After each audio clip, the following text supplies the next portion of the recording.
Welcome to Medieval History Channel 97, where the echoes of the past come alive. Step into the world of knights, castles, and forgotten legends as we journey through time together. Let history speak. Hello and welcome, my fellow nocturnal historians. Before we begin our descent into the shadowed glens and time-worn stone thrones of medieval Scotland, I have a small request. In the comments below, tell me, where in the world are you joining from? And what hour of the night or day finds you here, leaning into the past with me? Maybe you're curled beneath a blanket in London, letting the hum of city life fade as the day winds down. Or perhaps the first rays of sunlight are just brushing the rooftops in Sydney and you're beginning anew. Wherever you are, whatever brought you here, I'm grateful you've arrived. If these slow, soul-stirring journeys through forgotten times speak to you, don't forget to subscribe. It's how we keep traveling together, one story at a time. Now, get comfortable, breathe deep, let your mind soften. We're about to wander through a land of breathtaking beauty and relentless sorrow, a land where the music of bagpipes carries like morning songs over the moors, and where claymores once clashed beneath leaden skies in battles that still echo in the bones of the earth. The Scotland we recognize today, with its warmth, its wit, and its whiskey, holds beneath its charm a fierce history. Raw, wild, and deeply human. It is not the romantic tapestry often spun by Hollywood tales of gallant knights and noble quests. No, this was a world where survival itself was an act of defiance, where entire generations knew only toil, hunger, and the iron weight of war. This was a time when the land bled with stories of clan feuds and sacred oaths, of whispered prayers and broken promises, of loves lost too soon to plague or blade. For the vast majority, life was not lived, it was endured. Whether bent-backed in the fields or caught in the cruel games of kings and chieftains, the people of medieval Scotland carried burdens few could imagine. And over the next while, perhaps as sleep gently finds you, we'll lift the veil from legend. Together, we'll step beyond the ballads and into the silence between them. We'll walk beside warriors and widows, listen to the weary hopes of farmers, and trace the first embers of rebellion that would one day set a nation's spirit ablaze. But before we meet them, before we breathe their air and feel their fears, let us begin by simply seeing. Picture it now, a land untamed. Mist curling like breath over silver locks, winds threading through the heather, whispering names long forgotten. The highlands rise in solemn majesty, their peaks cloaked in cloud, their ravines cut deep by restless streams. Further south, the lowlands roll gently into patchwork fields where modest villages huddle around stone kirks and the smoke from hearth fires hangs in the chilled air. The scent of wild gorse mingles with peat smoke, earthy and enduring. Forests of Scots pine and oak stretch toward the sky, their branches sheltering red deer and wild boar, their roots drinking from the memory of ancient rain. Overhead, eagles wheel and cry out as if remembering. And when night falls, the heavens bloom with starlight, vast and unspoiled like the dreams of those who once walked this soil. Yet even in all this wild beauty, the air hums with threat. Clans whisper of vengeance in the dark, nobles sharpen their ambitions behind candlelit walls. Every path wins not just through mountains, but through power, betrayal, and the aching question, who will survive the turning of the wheel? So, settle in. The story is waiting. And it begins not with triumph, but with the quiet, enduring heartbeat of a people who refuse to disappear. And land, raw, untamed, sacred, and the specter of English invasion looms ever closer on the horizon like a storm waiting to break. For the common folk, each day is a quiet act of survival, a battle not waged with swords but with soil, sickness, and the crushing weight of subjugation. They endure under the shifting skies through biting winters and brief, fragile summers, finding comfort in the ancient rhythms of the seasons, in the warmth of kinship, and in the solemn teachings of a church that promised meaning amid chaos. This is the world into which our story is born, a world scarred by conflict but pulsing with resilience, a tale shaped by faith, bound by blood, and carried on the shoulders of a people who refused to break, even when history tried to silence them. Here, we walk alongside kings and shepherds, saints cloaked in humility, and sinners shrouded in power. They are not merely names in a textbook, but voices echoing through the stones, hearts that once beat with hope and fear, love and loss. But for now, let time slip away. Let the past become a soft murmur as sleep gently beckons. Hear the hush of the wind stirring through the heather, the lowing of cattle beneath a starlit sky, the faint pluck of a minstrel's lute whispering tales of old. Let these be your lullaby, weary traveler, for when dawn breaks, our journey truly begins. In those days, Scotland was not one kingdom, but many, a land stitched together by fierce, proud clans, each one a world unto itself. Loyalty to clan was more than duty. It was identity. It was salvation. It was survival. To be born into a clan was to be given both protection and burden, and at its helm stood the chief, a figure both awe-inspiring and unyielding, part warlord, part patriarch, part judge of men's hearts. He carried the weight of his people's fate on his shoulders that led them into battle, brokered peace, and upheld the sacred laws of kinship. His word was binding as iron. And in this fractured land, where the king's crown often held little sway, it was the blood bond, the oath, the name, the shared ancestor that held society together like sinew on bone. But with such loyalty came shadows. A wounded pride, a stolen herd, an insult left unatoned. These could spark feuds as old as memory itself, bleeding generations dry in the name of vengeance. None more infamous than the bitter enmity between Clan Campbell and Clan MacDonald, a rivalry not born of greed alone, but of betrayal, blood, and centuries of retribution.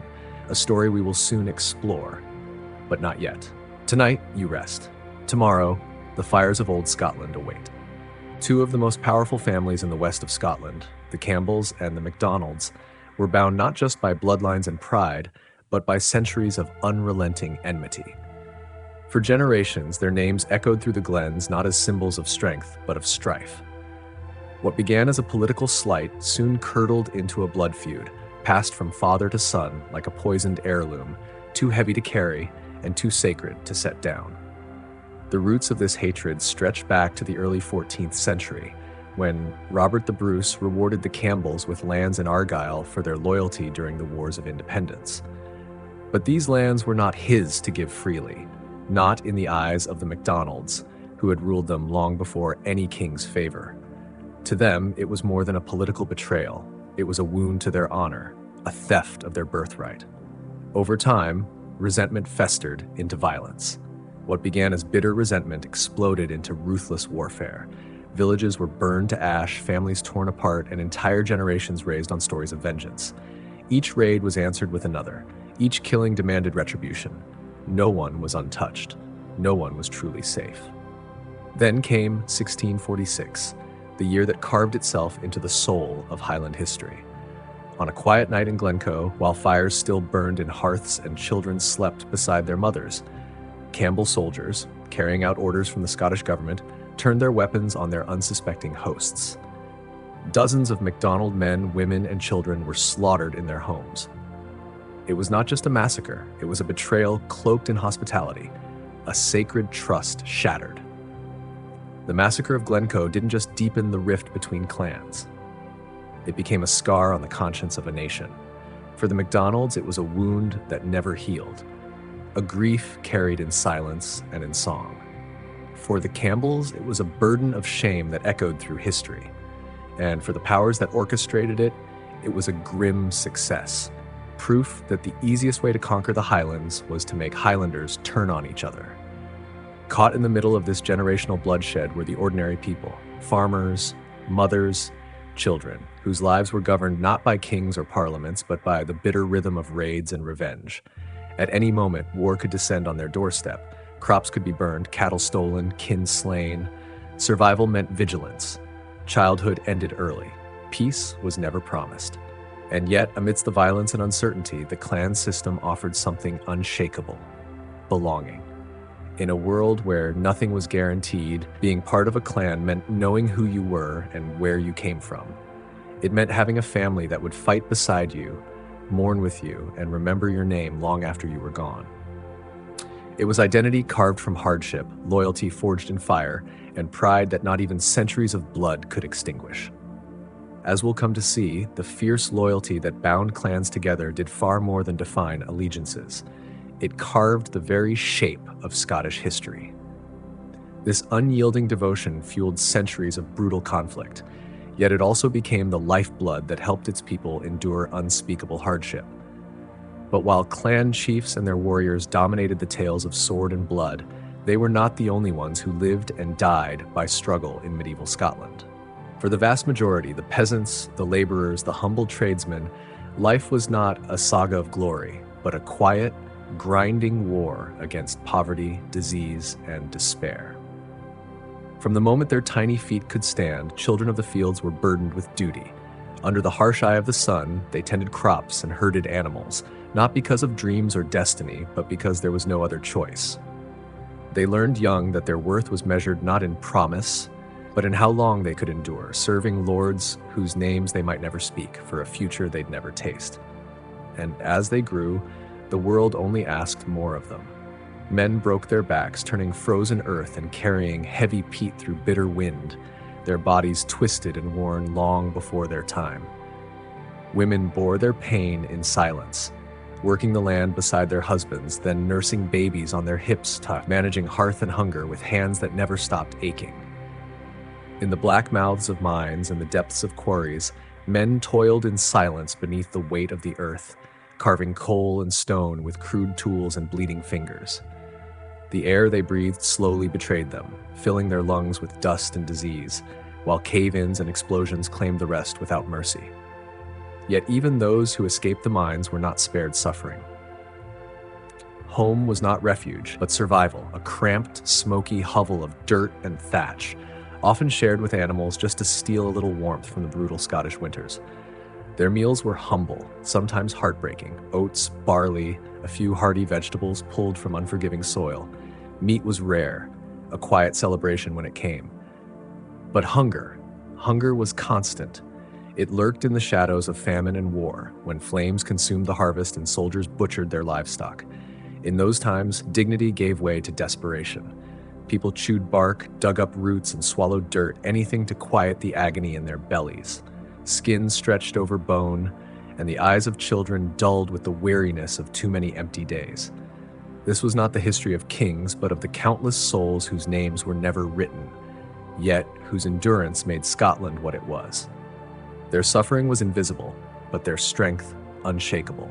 And always there was the silent specter of disease, lurking like a shadow just out of sight, ever present, ever threatening. In a world untouched by modern medicine, even the faintest cough or fever could spiral into a death sentence. Epidemics, smallpox, typhoid, the merciless bubonic plague, swept through villages like vengeful spirits, leaving only silence and sorrow in their wake. For a peasant family clawing out a meager existence in this unforgiving land, life was not simply hard. It was a relentless struggle for survival. Each day began in darkness, before the sun had touched the hills, with aching limbs and tired hearts. They tilled the soil with blistered hands, drove their animals through the frost, and worked until their bodies nearly gave out, fatigue settling into their bones like the chill of winter. They ate what little the earth would yield, often not enough.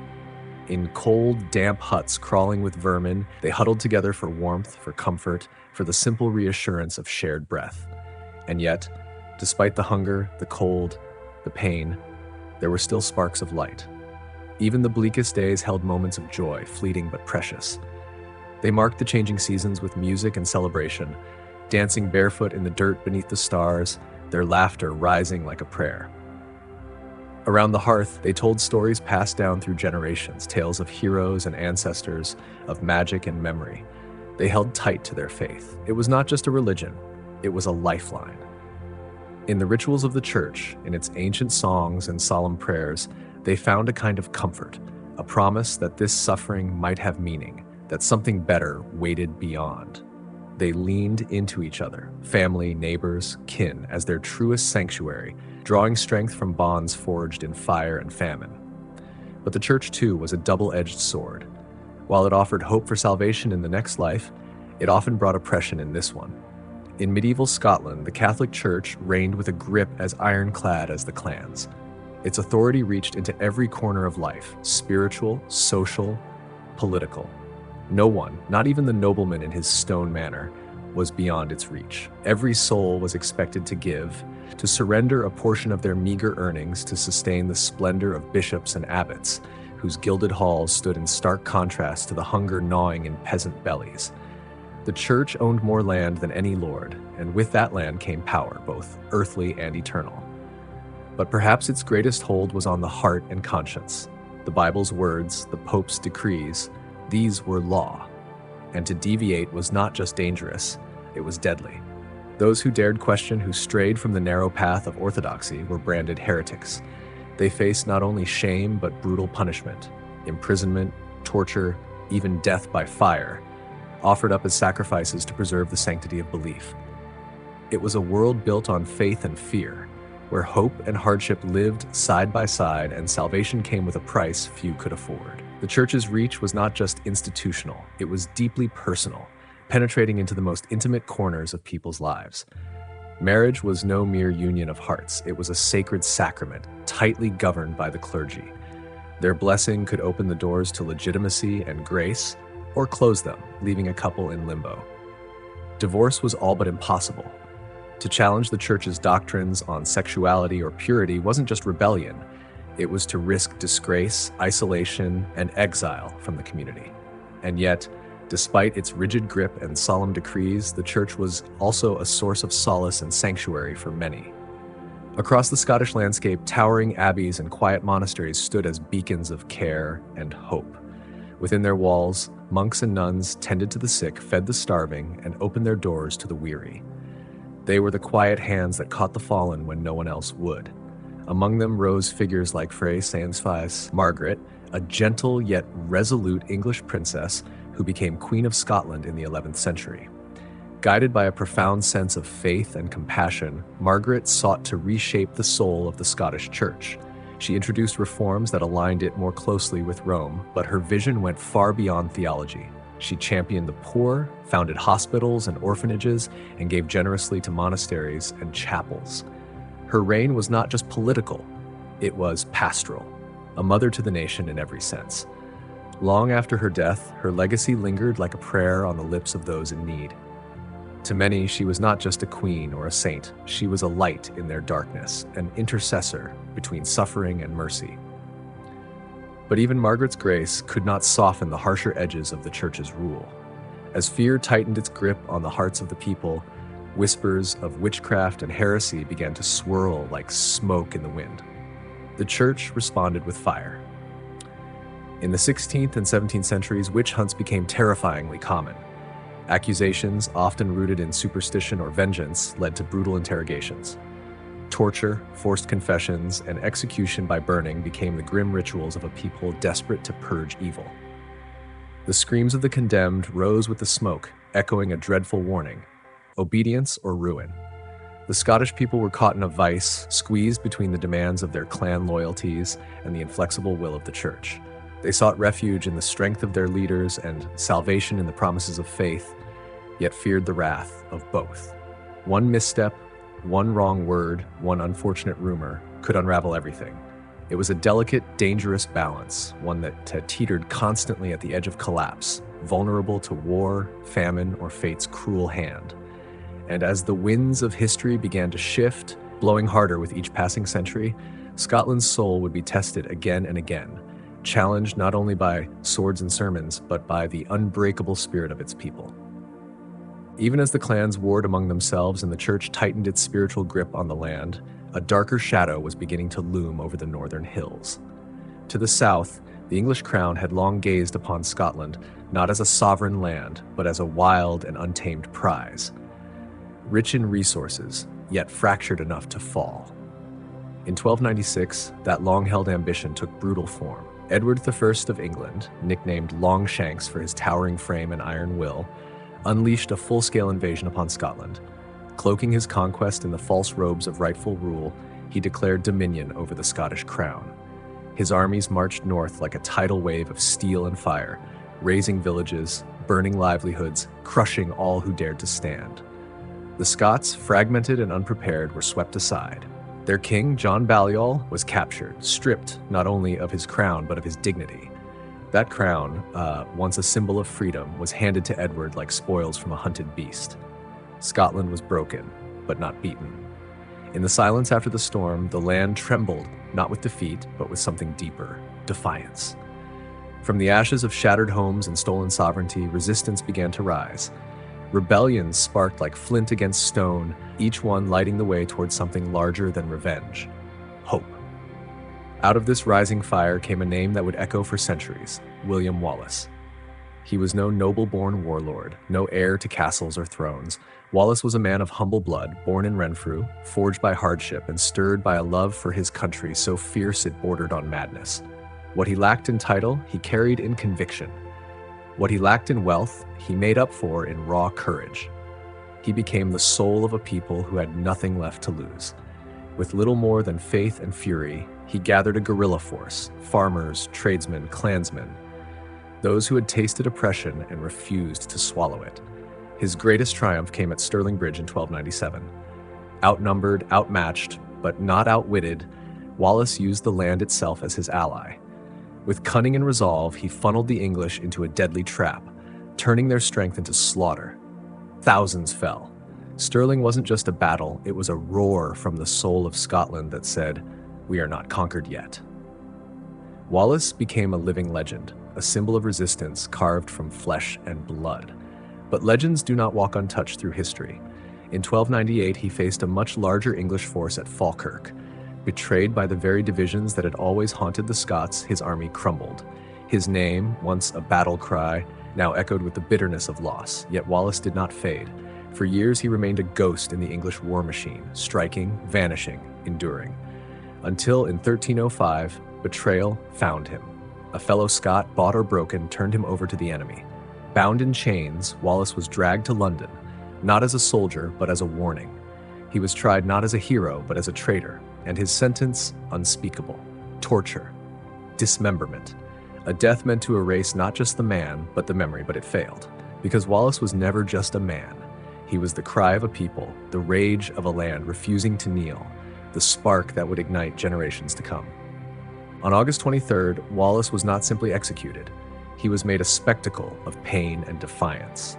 Dragged through the streets of London on a hurdle, his body mangled and bloodied from unspeakable torture, he became a symbol of suffering witnessed by a city that had long feared his courage. At Smithfield, his life was ended in the most brutal fashion: hanged, drawn, and quartered. A punishment meant not just to kill, but to humiliate and erase. Yet the opposite happened. When his severed head was placed on a spike atop London Bridge, it did not silence his voice, it immortalized it. Even in death, Wallace's spirit refused to fade. His sacrifice carved itself into the soul of Scotland, igniting a fire in those left behind. He did not fall in vain. He became a spark that lit the flame of rebellion in the hearts of a new generation. In 1314, that fire erupted into triumph at the Battle of Bannockburn. Under the banner of Robert the Bruce, once a reluctant king, now a defiant leader, the Scots stood their ground. They faced an English force larger in number, stronger in armor, richer in weapons. But the Scots had something greater: the unbreakable will to be free. They wielded not just spears, but the collective memory of Wallace's sacrifice. The Skiltron, that bristling, impenetrable wall of spearmen, was more than a military formation. It was a testament to unity, to desperation, to unyielding resolve. As the English charged, certain of easy victory, they collided instead with the raw force of a people who had nothing left to lose. The clash of iron and the screams of dying men filled the field, but it was the sound of Scottish defiance that rang loudest. And when the dust settled, it was Scotland that stood victorious. Bannockburn was not just a battle won, it was belief restored. For the first time, the dream of independence felt real. And yet, this was only the beginning. What followed were years of struggle. The Stuart kings, though crowned in victory, found their rule tested by noble unrest and clan rivalry. And as power changed hands and politics played out in royal halls, it was the common folk who bore the weight of history's turning wheel. Life for them was not marked by grand speeches or glorious victories, but by the daily grind of survival. The land they loved was harsh, the soil poor, the winters long, the air always damp with cold. Farming was backbreaking, unrewarded work. Crops barely grew, the winds stung, children starved. One failed harvest could mean death. They rose before dawn, coaxing what little life they could from unforgiving earth. Oxen pulled crude wooden plows through narrow strips of land. Gardens struggled with cabbages and turnips beside turf cottages. There was no margin for error, no luxury for rest. Every day was a battle, not on a battlefield, but in the fields, in the home, in the soul. And yet, they endured, because deep within them burned the same fire that once lived in Wallace. The fire to survive, to protect, to believe that even the smallest life mattered in the story of a nation fighting to be free. Making things worse, the cruel weight of feudal obligation crushed what little hope peasant farmers had of a better life. After long days toiling in unforgiving fields, much of their precious harvest was surrendered, not with gratitude, but as rent to a distant, indifferent lord. The nobility, cloaked in silk and pride, took without shame, leaving families to scrape by on the edge of hunger. Survival was a privilege, not a right. In this world, a man's worth was not counted in coins or comfort, but in the number of cattle he herded and the strength of the sword at his side. And that sword, sharp, cold, and relentless, was never left idle for long. Even those far from royal battlegrounds lived with the constant thrum of danger. Highland clans waged bitter raids, their motives buried in honor, vengeance, or desperation. Cattle were stolen, homes were burned, and lives were changed in a single night. No door was secure enough, no hill quiet for too long. It was a life shaped by hardship and sharpened by fear. Family, too, could be a fragile thing in such a world. Marriage was rarely about love. It was a transaction, a matter of cattle, land, and strategic gain. A woman might wear shoes only once in her life, rough cowhide soles tied with string on the day she was given away. That day marked not a dream fulfilled, but another role accepted, another weight to carry. Children were a paradox, both joy and strain. Each child meant another belly to feed, yet also another pair of hands to gather peat, tend livestock, and cut through the cold earth. Sons were raised to fight, to fall if needed, for the honor of the name they bore. Daughters, still in their youth, were sent into marriages meant to bind families closer, even if their hearts broke in silence. The grief of mothers echoed in the wind far too often. Sickness took little ones before their first words. Hunger hollowed them. Cold stole them in the night. There were no guarantees, only prayers whispered in the dark. And yet, against all odds, the people endured. They clung fiercely to life, not just for survival, but because within their clans, in the rituals and the stories passed down, there was meaning. Belonging. The clans may have feuded endlessly, but they were also a home, a history, a heartbeat. Loyalty to kin was a quiet fire that never went out, no matter how fierce the storm. In the midst of this chaos, the Catholic Church stood as both fearsome and comforting. Its priests spoke of damnation, yes, but they also baptized the living, sanctified love, and mourned the dead. They gave order to disorder, ritual to grief, and hope to the hopeless. Great abbeys and priories rose from the harsh earth like miracles, places where even the poorest could find a warm crust of bread or shelter from the cold. Among them stood Dunfermline Abbey, a resting place for kings and a cradle for one remarkable woman. Her name was Margaret. Born an English princess in exile, Margaret was no stranger to loss, but she brought with her an iron spirit clothed in grace. When she came north to marry King Malcolm III in 1070, what she saw in Scotland unsettled her soul. Christianity here was tangled in old Celtic rites, distant from the Roman order she had known. But Margaret did not shrink from the challenge. With quiet conviction, she began to transform the Scottish Church, insisting that the Sabbath be held sacred, that clergy lead with reverence, not indifference. She brought dignity where there had been neglect. She championed Latin in liturgy and the veneration of relics, not to erase the past, but to draw her new people into something greater, more eternal. Her faith was not just piety, it was purpose, and through it she left a legacy that endured long after her voice fell silent. In the bleak, wind-torn heart of medieval Scotland, Margaret lit a candle that still burns in memory. Not just a queen, but a soul who dared to believe in something better. Though Queen Margaret lived in the splendor of royalty, her heart beat with uncommon compassion. She was not content to simply reign from a distance. She reached down into the dust and suffering of the world to lift others up. With her own funds, she established a ferry across the Firth of Forth, so that weary pilgrims clinging to faith could more easily reach the sacred shrine of St. Andrew. It was a small gesture, perhaps, but one that rippled through countless lives. She knelt before the poor, not out of obligation, but out of reverence for their shared humanity, washing their feet with her royal hands. She gave not only generously, but tenderly. Her charity was not just an act, it was a way of being. In a world ruled by status, Margaret chose humility. In a court defined by power, she offered grace. Such was the quiet strength of her spirit that even her husband, King Malcolm, hardened by years of battle, softened under her influence. His justice became more merciful, his rule more humane. Their union was more than a marriage. It was a symbolic healing of ancient wounds, a fragile bridge between Anglo-Saxon and Celtic bloodlines, between North and South in a land too often torn by war. But the peace she sowed was not destined to last. In 1093, tragedy came like a thief. News arrived that King Malcolm and their eldest son had fallen in battle. The blow broke her heart and her body. As she lay dying, Margaret clutched her beloved relics, whispering prayers with lips pale from grief, yet steady in faith. Even in death, she radiated the quiet dignity of someone who had lived with purpose. She would later be canonized as Saint Margaret. Though her reign was brief, its impact was vast. She guided the Scottish Church toward reform, drawing it closer to the rhythms of continental Christianity. And in gently taming a warrior king, she laid the early stones of centralized royal authority, a legacy that would echo for generations. Yet, for the people she had so dearly loved, the farmers, the fisherfolk, the forgotten, her death was not the end of hardship. Their world remained one of toil and silence, of survival and sorrow. Life for them moved on, relentlessly, indifferent to saints and kings alike. And then death came again, not as a blade this time, but as a shadow.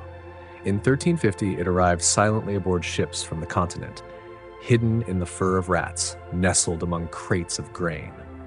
The Black Death crept into Scottish port towns, then spread like fire through the countryside. There was no escaping its touch. Chronicler John of Fordun described the horror.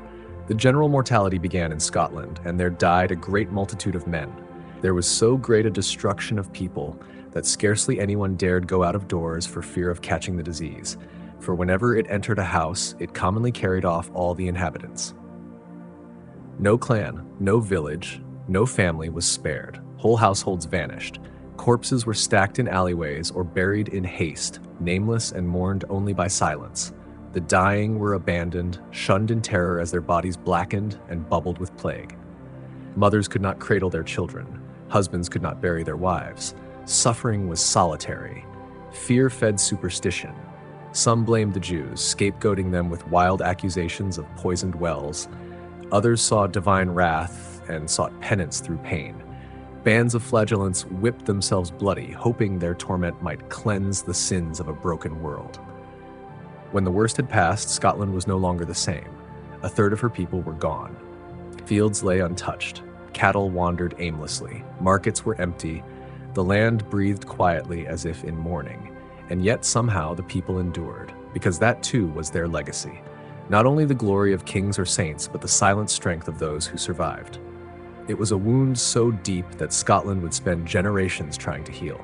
A grief too vast for words, etched into the land and into the hearts of those who remained. But somehow, against all odds, life continued. The survivors gathered their dead with trembling hands and buried them beneath stony soil, their tears mingling with the earth. In the silence that followed the chaos, they began the slow, aching work of rebuilding. Shattered families stitched themselves back together, not as they were, but as they had to be, scarred, changed, but still standing. They leaned into what had always sustained them, the ancient rhythm of the seasons, the stories passed down by firelight, the rituals of their ancestors. In the Highlands, life moved to the pulse of tradition. Clans still rose with the turning of the year to drive cattle to the high summer pastures and guide them home again as the leaves fell.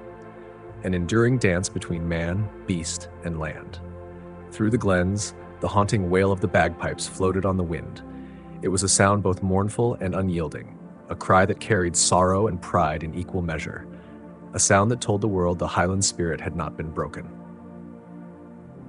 In the lowlands, life slowly seeped back into the stone streets of the burgs. Blacksmiths fired up their forges. Weavers returned to their looms. The great markets, once silent and shuttered, tentatively reopened. Wool and leather, salt and herring all began to flow again, small lifelines pulling the country back together, thread by thread. Yet beneath this fragile recovery, new tensions stirred. Queen Margaret had done much to tether the Scottish Church to the broader tides of European reform, but not all hearts welcomed that change. In the rugged north, the old Celtic ways still lingered like smoke among the hills, and as the authority of the Stuart kings extended outward, so too did the cultural chasm between the Gaelic-speaking Highlands and the increasingly anglicized South. In the Highlands, power remained personal. Clan chiefs ruled with absolute sway, dispensing justice and protection in exchange for loyalty and labor.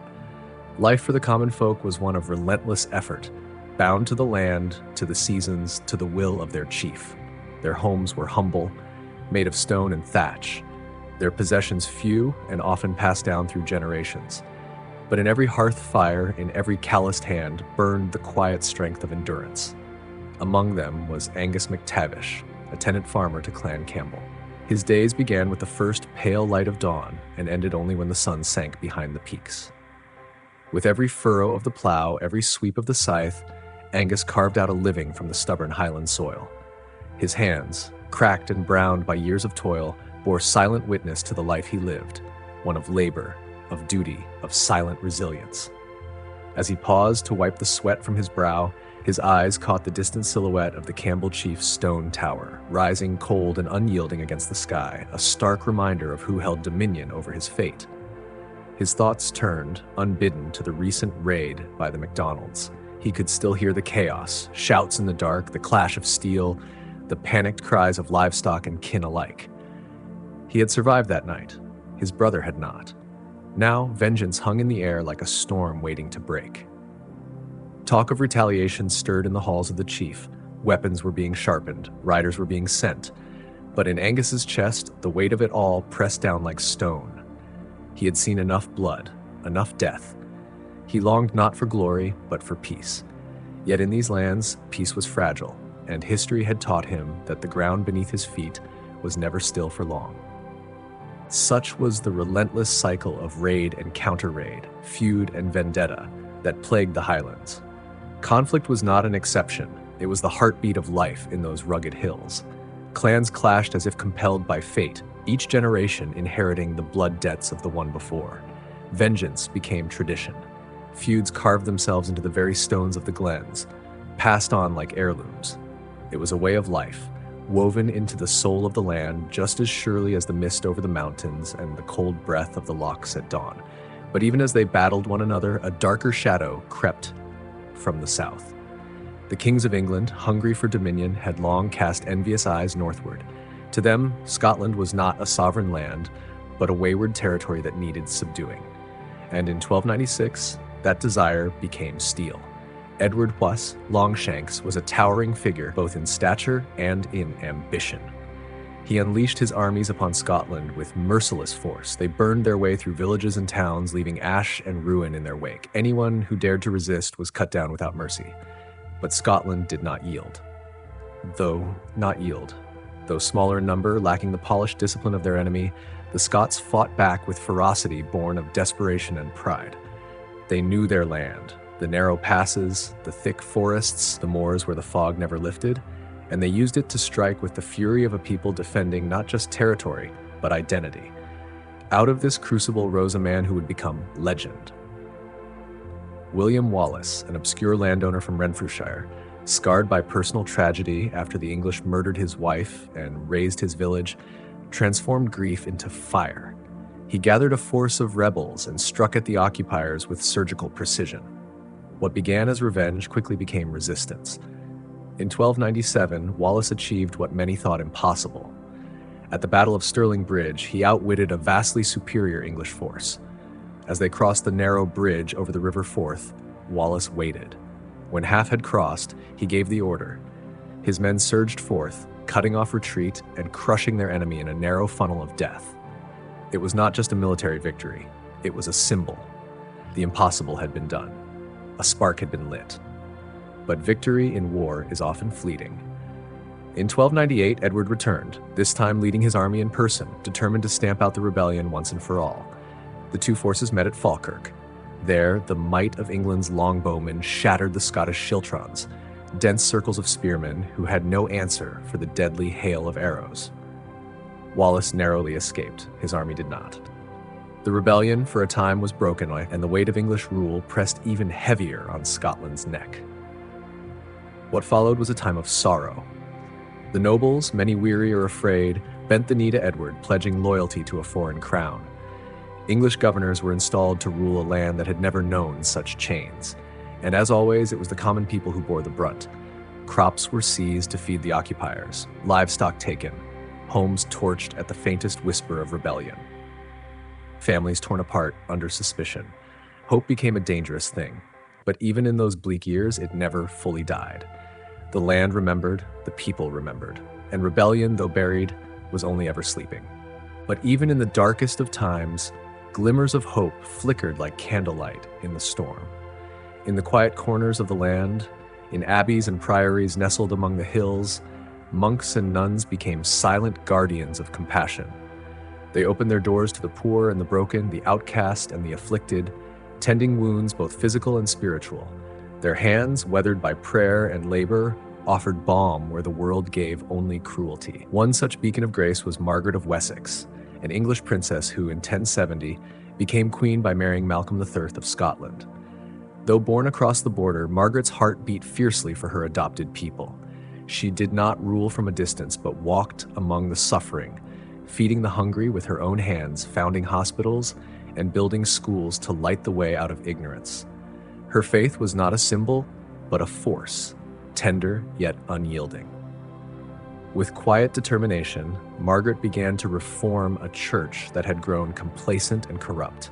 She called upon English monks to breathe new life into Scottish worship and ushered in the Roman Catholic rites that would bind Scotland to the heart of Christendom for centuries.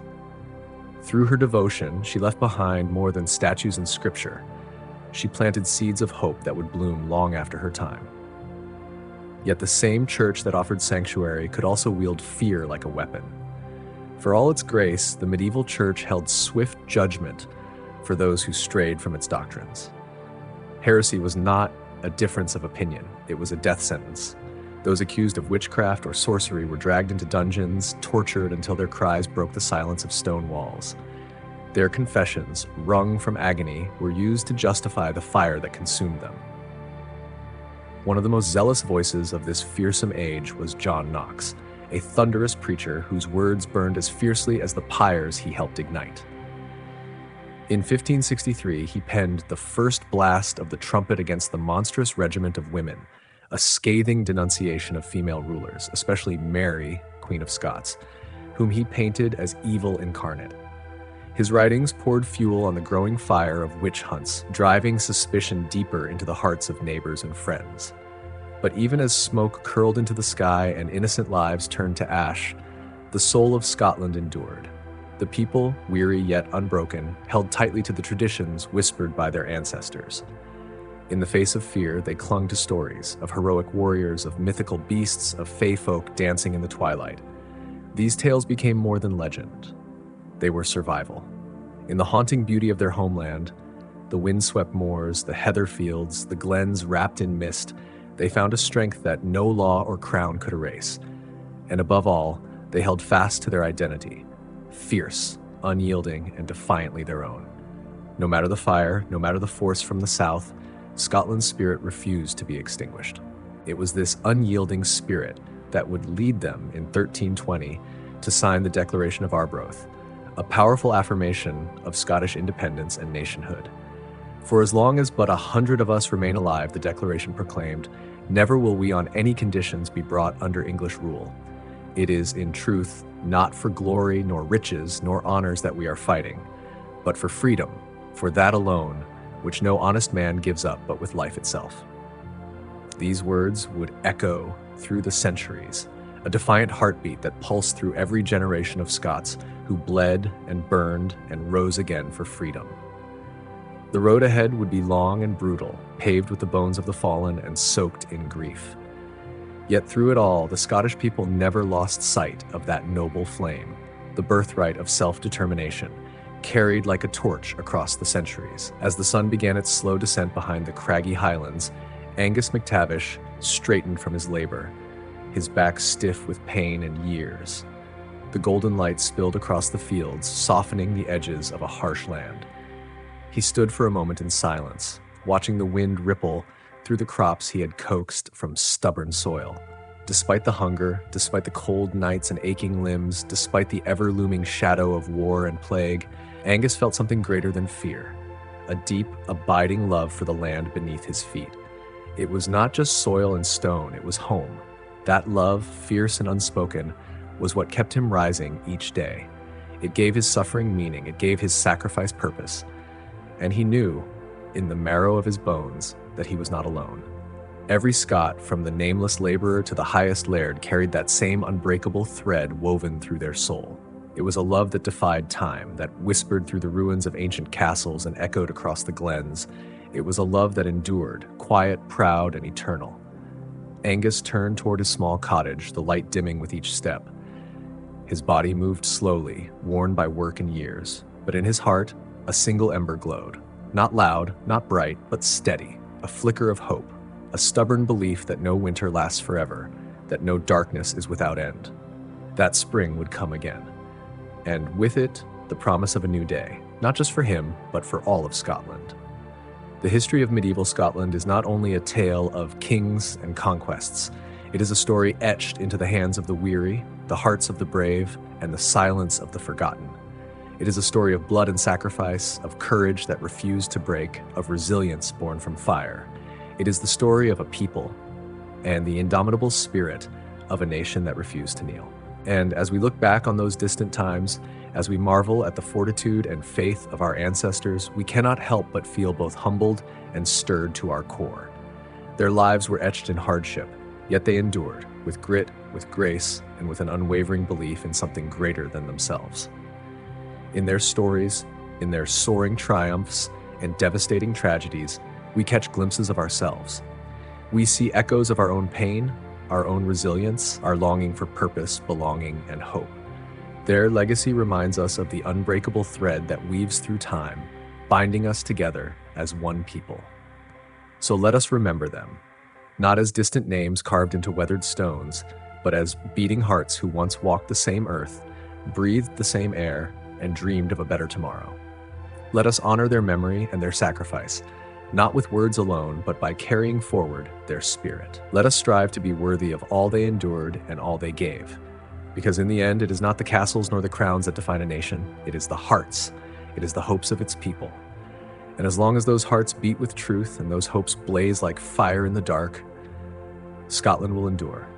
A land of legends, a land of heroes, a land of beauty and strength, now and forevermore. And yet, even in this proud and poetic land, the soil was stained with centuries of blood. The struggles between rival clans were not just chapters in history, they were wounds that bled through generations, and none more so than the bitter feud between Clan Campbell and Clan MacDonald, a hatred that burned hotter and longer than any other. It began in the early 14th century, when Robert the Bruce, in a gesture of loyalty, granted the lordship of Lorne to the Campbells. But to the MacDonalds, this was no act of justice, it was theft. The land was sacred, part of their ancestral soul, and now it belonged to the upstart Campbells. Rage took root, vengeance blossomed. For centuries, blood answered blood. Raids, ambushes, and revenge became the language spoken between them. But it was in 1646 that the feud reached its darkest hour. At Dunaverty Castle, 300 MacDonald men, women, and children sought refuge, hoping to escape the wrath of the Campbells. Surrounded, bombarded, starved, they held on as long as they could, and when at last they surrendered, they believed they would be taken as prisoners. They believed mercy was possible, but mercy never came. Captain Gillespie, the Campbell commander, had already chosen cruelty. In one of the most chilling betrayals in Scottish history, his men executed the MacDonalds one by one. Defenseless, unarmed, pleading for their lives. Not even the children were spared. Not even the mothers. And when the bloodletting was done, their broken bodies were cast from the cliffs into the sea, lost to the tide but never to memory. It was no mere battle. It was an atrocity, a scar that would never fully fade, a dark tide that would taint the Campbell name for generations to come. But despite the long and bitter feud that burned between them, there were moments, strange, fleeting moments when the Campbells and MacDonalds stood not as enemies, but as reluctant allies in the ever-shifting maze of Highland clan politics. In the 1490s, when King James IV moved decisively to tame the unruly Highlands, he stripped the MacDonalds of their ancient lordship of the Isles, a title they had held for generations. And in a twist that would have stunned many, it was the Campbell Earl of Argyll who rose to speak in their defense, not out of kinship, and certainly not out of sentiment, but because it served his own clan's balance of power. Even in betrayal, there was strategy. Even in loyalty, there were layers. Such was the Byzantine web of Highland alliances, knotted with suspicion, strategy, and survival. A sworn enemy one season could become a lifeline the next. Betrayal and allegiance lived side by side, separated only by the needs of the moment. In a world ruled by shifting loyalties, the only true constant was devotion to one's own clan. That bond, etched in blood and history, stood above all else. And these clan dynamics didn't just play out on local soil. They echoed through Scotland's broader conflicts. As the nation found itself tugged between mighty powers, England and France, the Highlanders watched warily from their rugged lands. During the 13th and 14th centuries, when English armies marched northward again and again, Scotland turned to its Auld alliance with France, forging military aid and political leverage. But even that alliance, forged in fire, would eventually falter. Nothing was fixed. Everything was in flux. For the Highlanders, whose daily lives were etched by uncertainty, survival demanded constant vigilance.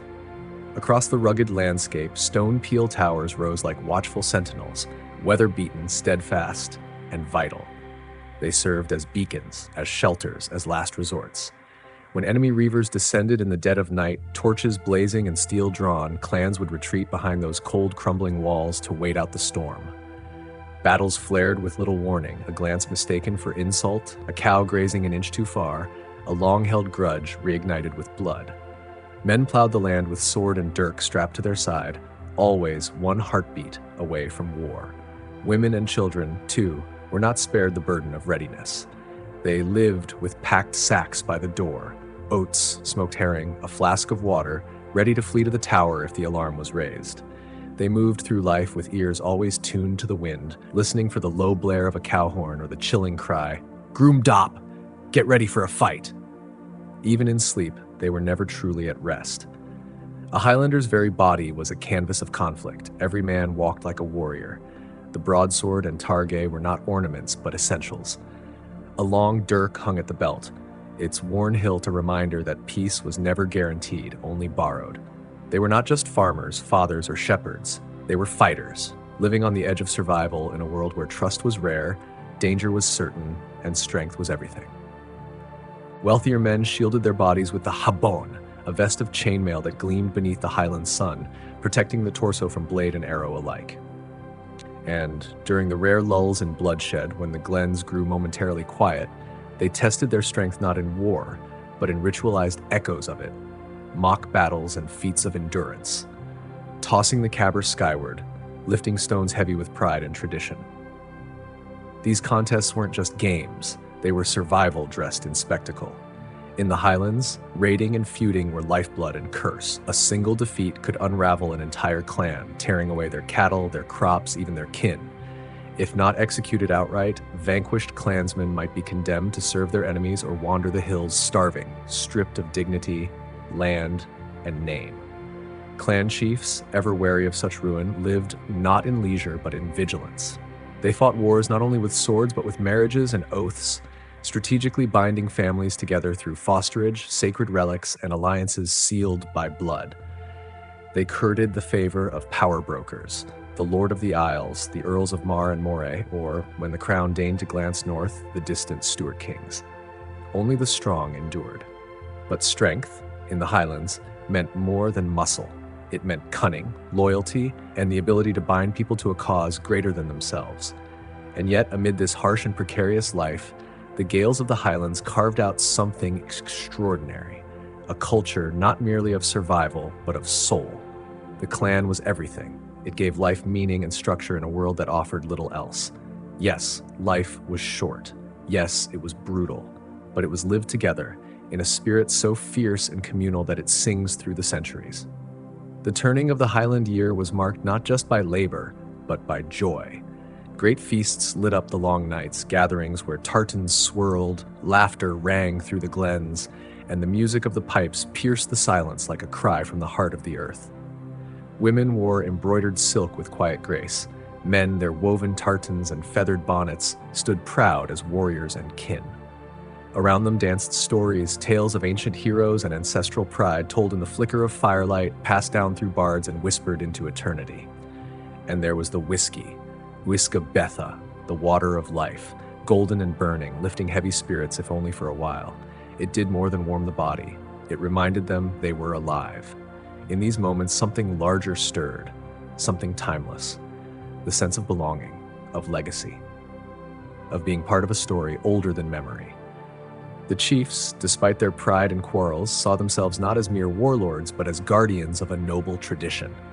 They upheld the Gaelic tongue, preserved sacred poetry, and gave patronage to bards, weavers, armorers, and silversmiths. Through their hands came the patterned tartans, the gleaming dirks, the ornate brooches, a material heritage that still whispers the Highland spirit. But let us not let romance cloud the truth. This life was forged in hardship. Hunger aged the young, crops failed, disease swept through herds like wildfire. One bad season could shatter years of toil. And always, always, there was the looming fear of violence, the unspoken knowledge that tomorrow might demand everything you had left. So now, as the world quiets and sleep draws near, let us offer a moment of gratitude. A thought for those long-ago Highlanders who danced, feasted, fought, and endured in a world that gave no guarantees. And may we lie a little softer in our warm, safe beds, knowing how rare such peace would have felt to them. When dawn comes, we'll greet it not just with hope, but with reverence, a quiet gratitude for the comforts we so easily take for granted. For no matter how difficult our modern days may feel, they pale in comparison to the harsh and unrelenting struggles that once defined daily life in the mist-veiled highlands of medieval Scotland. Back then, survival itself was a triumph. As grim as life was for Highland chiefs and clansmen, it was far more brutal for those beneath them, the forgotten souls at the bottom of society's ladder, the common folk, the peasants. They lived not just in poverty, but in a kind of daily servitude to the land, to their lords, and to the merciless cycles of nature. From the first light of dawn to the last flicker of dusk, the peasants' world was defined by backbreaking labor. Day after day, they fought the land itself, hacking at unyielding, rocky soil with wooden plows and rusted flails, always at the mercy of weather that showed no pity. A single violent storm could wash away an entire year's toil. A week without sun could rot what little hope they had in the ground. Most were husbandmen, clinging to a few rented acres where they sowed oats, barley, and rye, not for profit, but simply to survive. If fortune smiled, they might pasture a single milk cow. Their daily bread came in the form of coarse bannocks and gritty porridge. Simple food, tasteless perhaps, but precious, because it kept hunger at bay, if only just. Barley and rye, however, often left their hands before ever reaching their tables, demanded as rent or tithe or tribute. What remained might be brewed into weak ale, a small mercy in a land where the water itself could carry sickness. The luckiest among them were tenants with hereditary rights, their rent fixed, their security somewhat stable. But such fortune was rare. Far more common were tenants at will, poor families trapped in silent fear of eviction, their lives always one bad season away from ruin. Greedy landlords could raise the rent on a whim, or drive them out entirely to clear space for the rising cattle trade. Worse still were the cotters, landless laborers who had nothing but the strength in their hands. They worked for food, toiling on someone else's land, sleeping under someone else's roof, invisible and expendable. Some found work in the fields of wealthier peasants. Others served in the smoky, drafty halls of the clan chiefs, doing whatever was asked of them, no matter how degrading. No matter where they stood, famine hovered like a shadow. Even in good years, their meals were meager and monotonous, a watery stew of oatmeal and root vegetables. If they were lucky, a scrap of salted fish. On rare days, a tough strip of boiled mutton, a feast by their standards. The word hunger wasn't just a condition, it was a constant presence etched into the very rhythm of their lives. Their bodies bore the cost of this cruel diet. Scurvy gnawed at their teeth and bones, rickets twisted their limbs, weak and weary, many could barely walk the fields, let alone work them. And when the crops failed entirely, as they so often did, death came not with a sword, but with silence. Slow, agonizing, unrelenting starvation. Yet through all of this, they endured. Somehow they endured. Because beneath the grime, the hunger, and the hardship, there was a kind of quiet dignity, a will to survive, a flicker of hope passed down like heirlooms through the generations. These were the souls who built Scotland with blistered hands and hollow bellies, and though history rarely speaks their names, their spirit remains etched into the very soil of the Highlands. So when dawn breaks and we sip warm coffee in quiet kitchens, may we pause to remember them, because we walk on the bones of their endurance and breathe the freedom their suffering helped secure. The Chronicles of John Barber grimly recount of 1315 to 1317, when relentless rains ruined crops in the ground. The desperate poor resorted to eating bark, grass, and even their own draft animals before dying in large numbers. Disease spread quickly in medieval Scotland's filthy, overcrowded villages.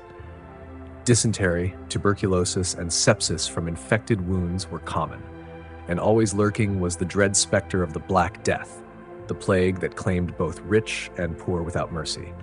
A peasant scraping out a living had almost no access to the remedies and herbs of folk healers, let alone the trained care of clerics or barber surgeons.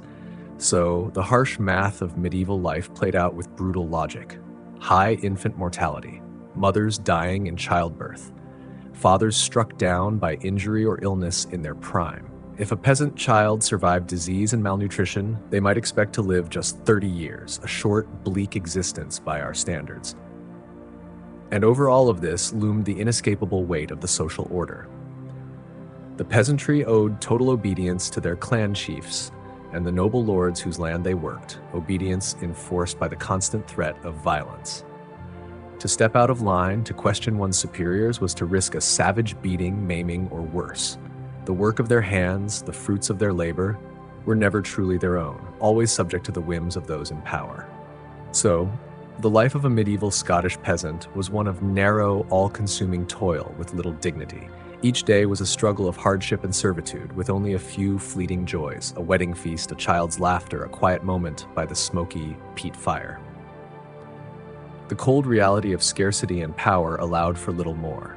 Yet, even in this harsh world, there were moments of resilience, even defiance, among the downtrodden. For the peasantry clung fiercely to their customs and folkways, the Gaelic rhythms that shaped their harsh days. The sowing songs sung across the fields at planting time, the prayer chants whispered for protection from fairies and spirits believed to wander the misty moors. The prophecies of True Thomas the Rhymer quietly passed from lips to ears, promising a day when the low would be raised up and the high laid low. Though that day lay far off, modernity would slowly begin to change their fate. The Protestant Reformation would break the absolute grip of clan chiefs and Catholic prelates. The Enlightenment's call, freedom and whiskey, would stir new thoughts of rights and liberty.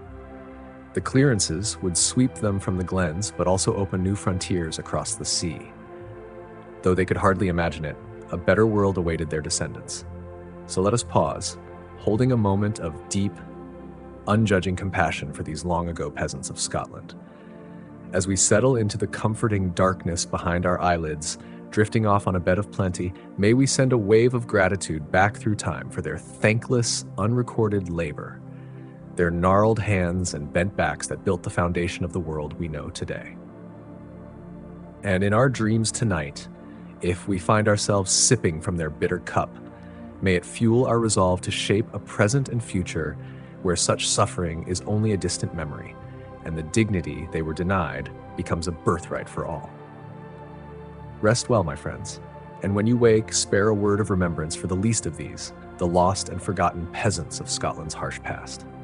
While the clansmen and peasants of medieval Scotland endured lives of grinding hardship, there was one institution that cast a long, unshakable shadow over every corner of existence: the formidable Catholic Church.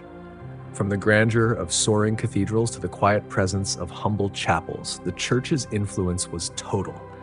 Its presence could be felt in the rhythm of each day, in the rituals of birth and death, in the silence of prayer and the weight of sin. The clergy were everywhere, the face of God's authority on earth, visible and unyielding.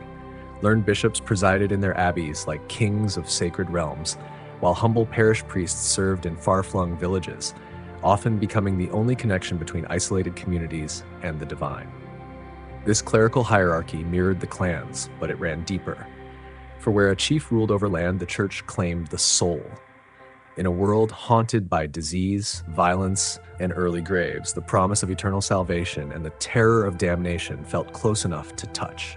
Faith wasn't abstract, it was survival. Morality wasn't philosophical, it was enforced. And for most Scots, that faith came at a price.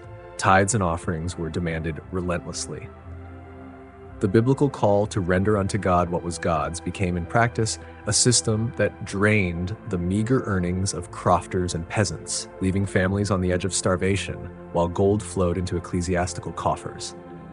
Defying the church was unthinkable. Its punishments were public and merciless. An unwed mother might find herself dragged before her neighbors, made to stand on the kaitoul in shame as the priest's voice rang out in judgment. A man accused of heresy could face unspeakable horrors, trials not of truth but of fear, with torture in shadowed chambers and flames as the final verdict. The very structures of the church seemed to echo this mixture of beauty and oppression. The great abbeys, Melrose, Jedburgh, Dunfermline, rose like monuments to both faith and wealth. Their Gothic spires pierced the sky, their intricate stonework an awe-inspiring display of human skill devoted to divine authority. But behind the walls of these sacred fortresses, another world existed, quiet, cloistered, and strangely removed from the suffering beyond. Monks hunched over vellum pages by candlelight, copying scripture and history with aching fingers and reverent precision. In herb-scented gardens, nuns prepared tinctures for the sick, their prayers whispered over bowls of crushed leaves and bitter roots. In these monastic spaces, learning survived. Latin verses flowed from lips that rarely spoke in the rough dialects of the hills. Gregorian chants drifted like mist over the stone floors, haunting, celestial, untouched by hunger or war. For the younger sons of noble families, the church was not just sanctuary, it was strategy. It offered power in a different form. Bishops and abbots commanded armies, ruled estates, collected taxes, and dispensed justice. They wore robes instead of armor, but their authority was no less absolute. In the end, the church was both refuge and ruler. It comforted and it controlled. It offered salvation, but only on its own terms. And for the people, there was no alternative, only obedience, only endurance, only faith. They were not only spiritual leaders. The clergy of medieval Scotland were also shrewd diplomats and dealmakers, weaving their influence through the fragile web of alliances that bound clans and kingdoms. Among them stood William de Lamberton, Bishop of St. Andrews in the early 14th century, a man as politically astute as he was pious. In a time when allegiances could shift like wind-blown heather, Lamberton navigated the perilous divide between English occupation and Scottish resistance with quiet brilliance.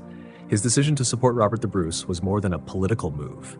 It was a courageous gamble that would echo through the soul of Scotland's fight for independence. But alongside this noble calling ran a darker current. The church's earthly power, vast and unchecked, too often gave rise to corruption and indulgence. Bishops and abbots, once humble servants of God, came to dwell in grandeur that rivaled nobility.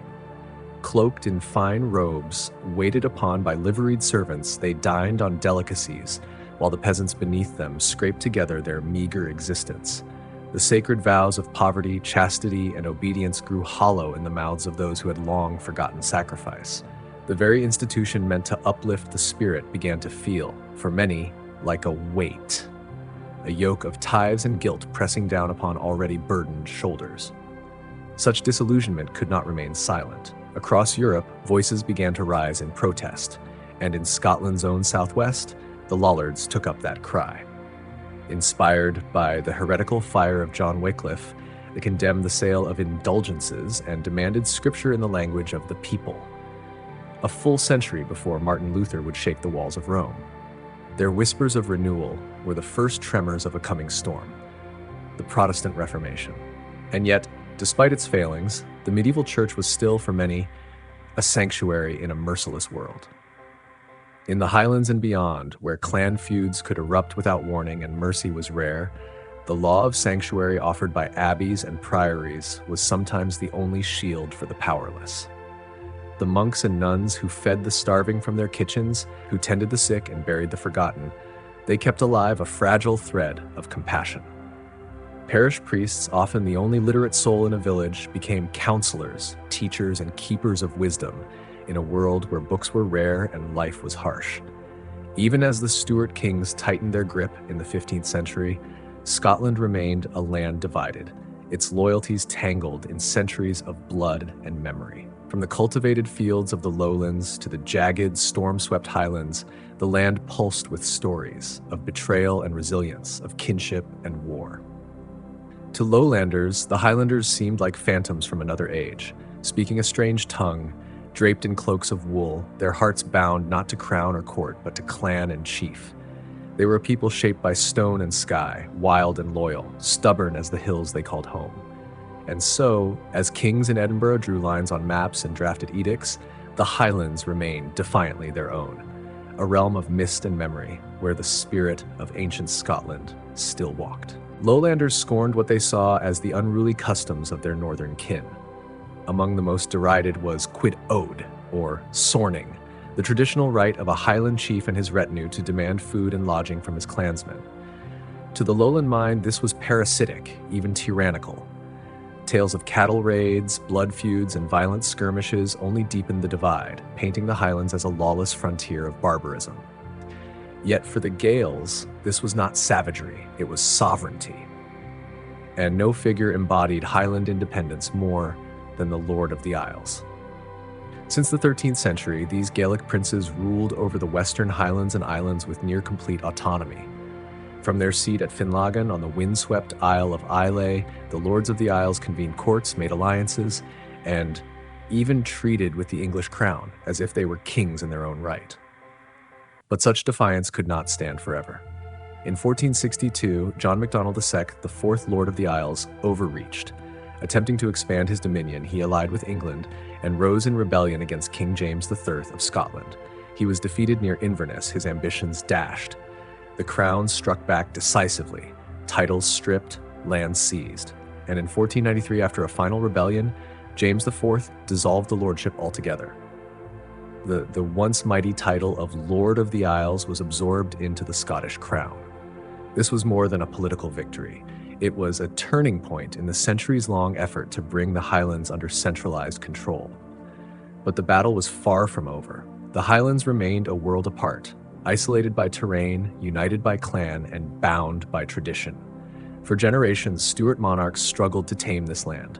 James Fist in 1540 undertook a bold journey around the Western Isles with a naval force, accepting the submission of clan chiefs in person.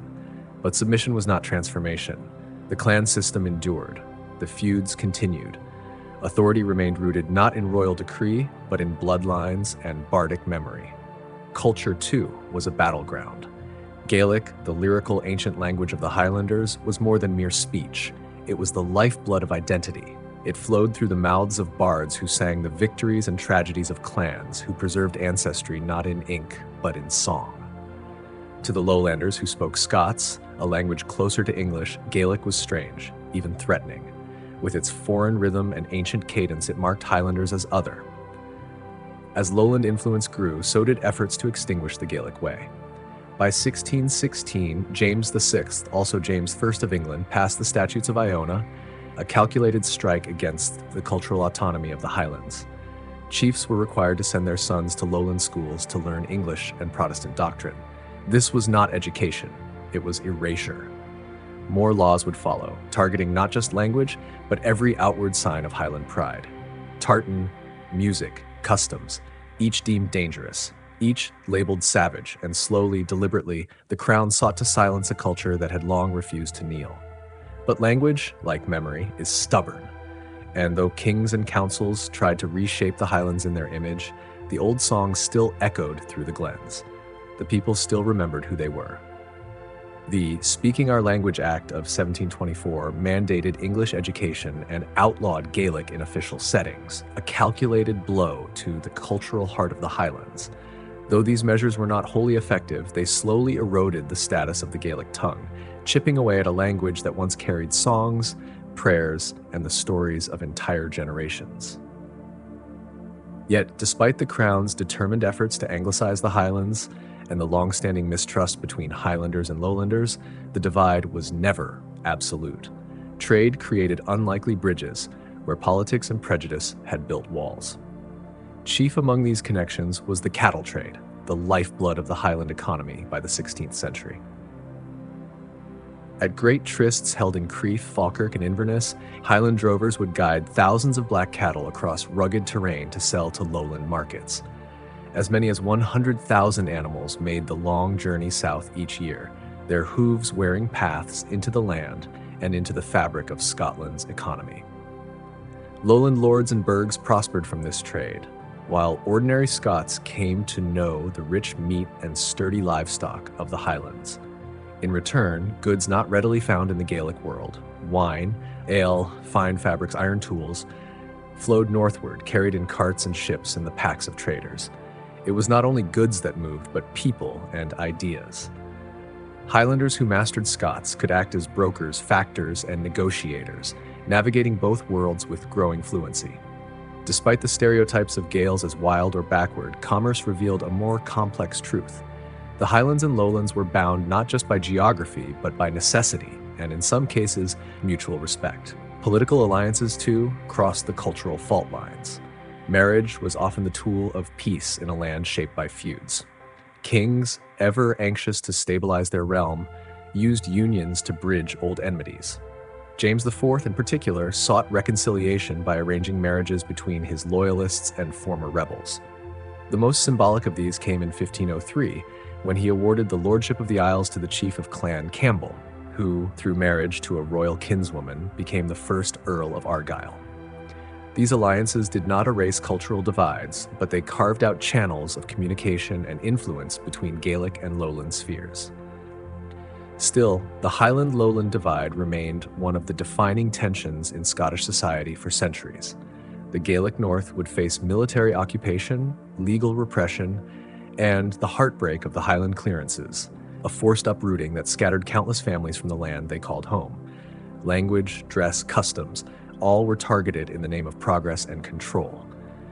Yet through it all, the Highlands endured. In the face of erasure, they clung to what mattered most: kinship, resilience, and a fierce pride in their heritage. They became a symbol of defiance, of rootedness in a rapidly changing world. The glens and mountains, the language passed from elder to child, the songs and stories, these were not merely remnants of a bygone age. They were a living legacy. The Highlands did not vanish, they adapted, and in doing so, they preserved a spirit that no law could fully silence. Though a place of hardship and deprivation, the Highlands were far more than barren soil and empty bellies. They were a sanctuary of soul, a stronghold of ancient ways, oral tradition, and music that rose from the land like mist from the moors. This was a place where stories passed through generations like sacred fire, where songs were stitched into the fabric of daily life, and where freedom pulsed through every Highland heart with quiet defiance.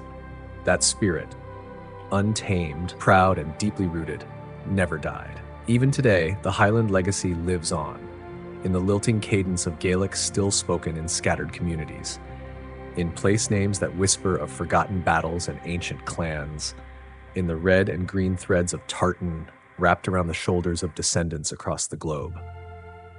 The old divide between Highland and Lowland left its wounds, yes, but it also carved out a dual soul at the heart of Scottish identity, a bittersweet tension between struggle and song, between sorrow and pride. It is this duality that defines Scotland, a small, fierce nation clinging to the edge of Europe, shaped not only by sword and soil, but by silence and spirit. Yet even the wild strength of the Highlands could not shield the Scots from the terror that came in 1350. From across the sea, aboard the quiet drift of merchant ships, crept a shadow that would stain the century in fear: the Black Death. It came without mercy, without warning, Having already ravaged much of Europe, the plague swept into Scotland's ports and towns, cutting through the population with savage precision. Chroniclers of the time offer grim testimony. John of Fordun wrote that a full third of humankind had perished. And in Scotland, many were so convinced that the end of days had come, they simply stopped working, stopped hoping, and waited to die. The bodies came faster than the earth could receive them. They spilled into the streets, abandoned by loved ones too terrified or too ill to tend them. Victims died in agony within days of the telltale swellings, the dreaded buboes, breaking out across their necks, armpits, and groins. The plague spared no one. It cared nothing for wealth, lineage, or geography.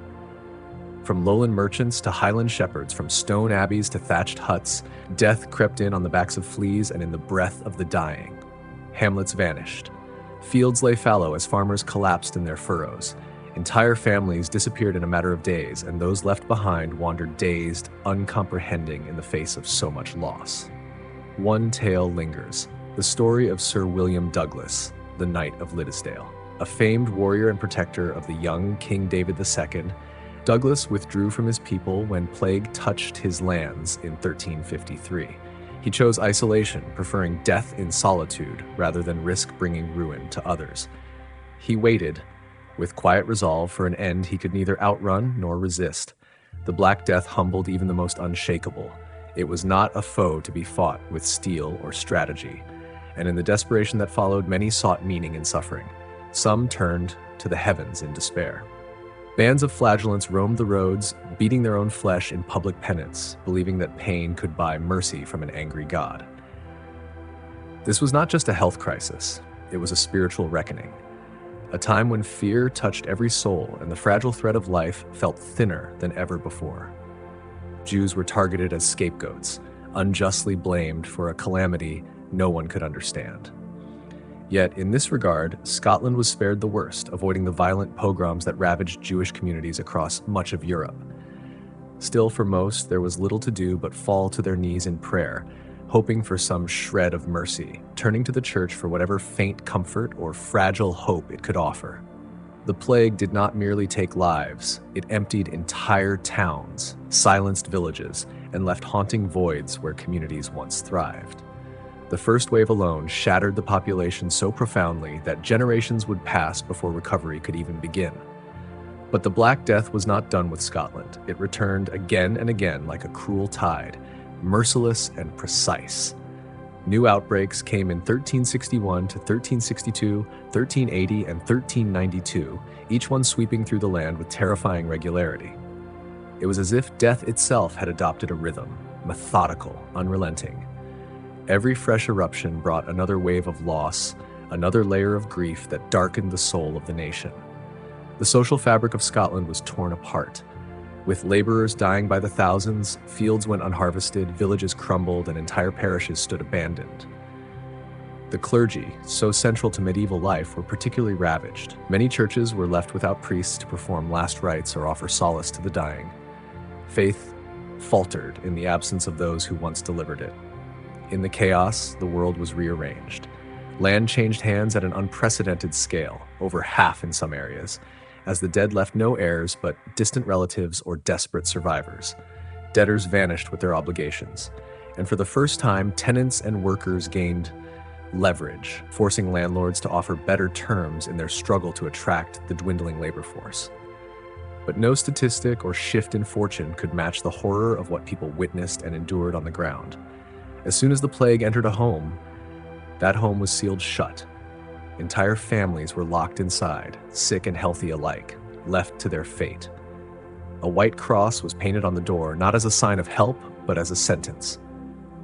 When the dying finally fell silent, their homes were torched, their possessions burned.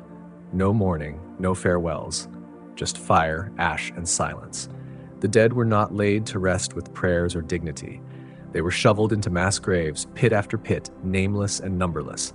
Quarantines were brutally enforced, ships were barred from ports, roads were guarded. Travelers from afflicted regions were turned back or imprisoned, sometimes executed. In a world that did not yet understand contagion, these crude and often heartless measures were the only tools available, and they often did more harm than good. Families were condemned together, the healthy perishing beside the infected, abandoned in terror by a system overwhelmed. In this suffocating fear, a strange and somber devotion bloomed. The plague birthed a piety steeped in death. People drew up wills with trembling hands, leaving coins for priests to pray their souls through purgatory. Relic processions weaved through silent streets, a plea to the heavens for divine protection. Art and literature turned morbid. The dance of death, grim and grotesque, appeared everywhere, a haunting symbol of life's fleeting breath. Eventually, the shadow began to lift. Scotland, like the rest of Europe, staggered forward, changed forever. The Black Death faded into memory, but its presence lingered, etched into the land, into the hearts of those who survived. It left behind not only empty homes and fresh graves, but a deeper awareness of life's fragility and a desperate, enduring hope that such darkness would never return. Ironically, in its wake of unimaginable death, the plague left behind unexpected gifts for those who survived. With fields lying fallow and laborers in short supply, wages rose. The chains of serfdom loosened. For some, doors once firmly closed began to creak open. Social mobility, however limited, became a possibility. Yet for all these material shifts, it is difficult, if not impossible, to fully grasp the psychological toll the plague exacted. It ushered in an era steeped in fear and disillusionment.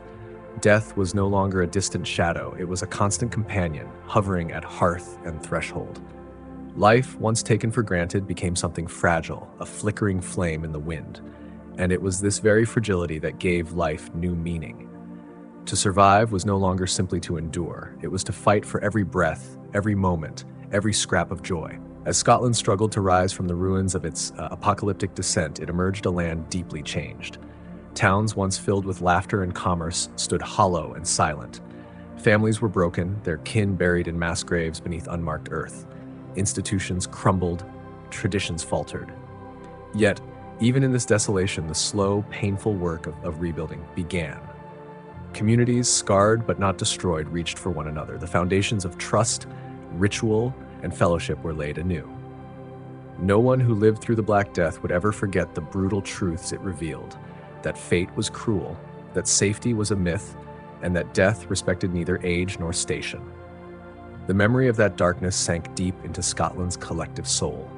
Even centuries later, it lived on in folk songs and mournful ballads, many still speaking of the foul death of the English that swept through the land like a curse. The land itself bears the scars, fields named Sick Man's Acre, forgotten plague pits on the moors. These places whisper of suffering long past but never fully gone. Prayers and rituals emerged from that time, invoking saints for protection, tracing crosses over doorways, lighting candles against the unseen, the plague's shadow. The plague's shadow lingered through Scotland's religious upheavals and the doomsday prophecies that followed. Yet through those long, harrowing centuries, the Scottish people drew on a well of strength forged in generations of hardship. Their faith, stubborn and deep-rooted, became their anchor. Their grief sharpened their sense of what mattered. And out of sorrow grew a spirit uniquely attuned to the fleeting beauty of life. What emerged from the plague years was not merely survival, it was transformation. The Scotland that endured was one shaped by loss, but also by resilience, by a hope that refused to die, even in a world that often felt senseless and cruel. Now, we turn away from the silent fields of the lowlands haunted by grief and memory and journey north once more. To the highlands, where amid towering mountains and restless skies, the clans were forging not just a way of life, but an identity that would leave its mark on the very soul of the nation. For centuries, these fierce warriors were both a thorn in the side of Scottish kings and the very shield that turned back foreign invasion. Their unwavering loyalty was not to crown or country, but to kin, to blood.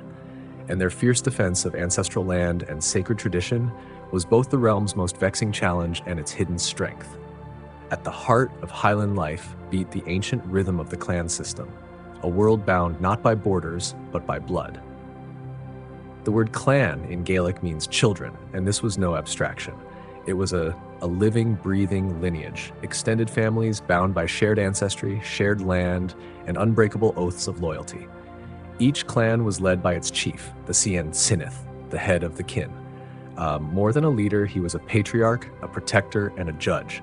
bestowing justice and shelter in exchange for absolute allegiance. His power was not conferred by title alone, but earned through wisdom, strength, and the trust of his people. Chiefship usually passed from father to son or to the Tanist, the chosen heir. But even this inheritance could be contested. Feuds for leadership were not uncommon, as with the MacDonalds in the 1400s, when the Maccanes of Ardnamurchan and the MacDonalds of Lacalche clashed over the forfeited lordship of the Isles. In a land where pride ran deeper than rivers, such disputes could last generations. To be clanless in the Highlands was to be rootless, a ghost among the living. Without a clan, there was no protection, no identity, no place. Kinship was the glue that held Highland society together, the invisible thread woven through every hut, every battlefield, every song. Clans branched into septs, each with their own captains and ranks. Below the chief stood the tacksmen, the lesser nobles, and the Duin Uasal, the Highland gentlemen, each overseeing their own circle of clansmen. And at the base were the tenant farmers, working the soil of the glens, their toil feeding the tribe. To serve one's chief was not just duty, it was sacred honor. Even the church held no higher claim. Tribute was paid in cattle, grain, and labor. When disputes arose or raids were called, clansmen answered without hesitation. Loyalty to the clan was stitched into their souls. For young warriors, there was no greater calling than to fight, and if need be, to die, for the name they bore and the land beneath their feet. They were raised on the thunder of Gaelic war poetry, taught to carry both sword and legacy. Their hearts beat with the fire of ancient sagas, their fates entwined with the memory of fallen ancestors. Each clan, by necessity, was a military state in miniature, armed, alert, and ever ready. From the moment they could walk, boys were trained in the art of combat and the code of the warrior. They learned not only how to wield a blade, but when and why. Discipline was sacred, honor, everything. The Highlands were not a peaceful place, but they were alive with a fierce dignity, where even the poorest tenant carried the pride of his lineage, and every battle fought was a chapter in a saga older than time. Every man was born into duty, into a world where the sword was not just a weapon, but a symbol of honor, survival, and belonging. To defend the clan was not a choice, but a sacred obligation. Boys became men through cattle raids, harsh, perilous expeditions that tested courage and repaid the smallest slight to the clan's name. These acts were more than survival tactics. They were rites of identity, rooted in generations of hardship and pride. This unyielding culture of vigilance and violence was shaped by the unforgiving land itself. The Highlands were a wilderness of mist-veiled glens, jagged peaks, and cold, silent lochs. Beautiful but brutal. Clans clung fiercely to their ancestral grounds, isolated by sea and mountain, their sense of place as sharp-edged as the rocks beneath their feet. Borders shifted like shadows in a storm, redrawn again and again by blood and betrayal. To falter in defense was unthinkable. A clan that could not protect its own would be picked apart, its memory lost to time. Feuds erupted like wildfires, some brief and bloody, others endless and consuming, passed from father to son like a curse. One of the most infamous was the bitter conflict between the Campbells and the MacDonalds, two great houses locked in a slow, merciless duel for power. Their hatred climaxed in a moment that still chills Scottish memory. The 1692 massacre of Glencoe, when government-backed Campbells turned on their MacDonald hosts in a treacherous slaughter beneath the snow. For centuries, this relentless spirit of defiance confounded Scotland's kings. Again and again, monarchs sought to pull the Highlands into their orbit, to replace kin loyalty with crown loyalty, to replace the chieftain's rule with the king's law. But the clansmen served no parchment or scepter. Their allegiance was bone deep, given only to their chief and never lightly betrayed. James I through James VI each tried to break this fierce independence. They built burghs, appointed sheriffs, issued edicts, but the hills swallowed their writ like mist over the moor. The Stuarts learned this the hard way. James IV tried diplomacy. In 1493, he sailed west to the Isles, cloaked in royal dignity, accepting oaths of fealty and taking noble sons as hostages. But the ink had barely dried when the chiefs returned to their ways, raiding by moonlight, the king's visit nothing but a distant ripple on the sea. James V, less forgiving, chose fire over favor. "Make the rush bush keep the cow," a chronicler wrote. "Let even the wild scrub be tamed." In 1540, he launched a dramatic naval campaign through the Hebrides, catching the MacLeods and MacDonalds off guard. Forced into submission, they swore loyalty at sword point. But loyalty born of fear is fleeting, and the Highlands, proud and unbowed, remembered their chiefs, not their kings. But the short-lived results showed the limits of using force against a deeply rooted clan system the king barely understood.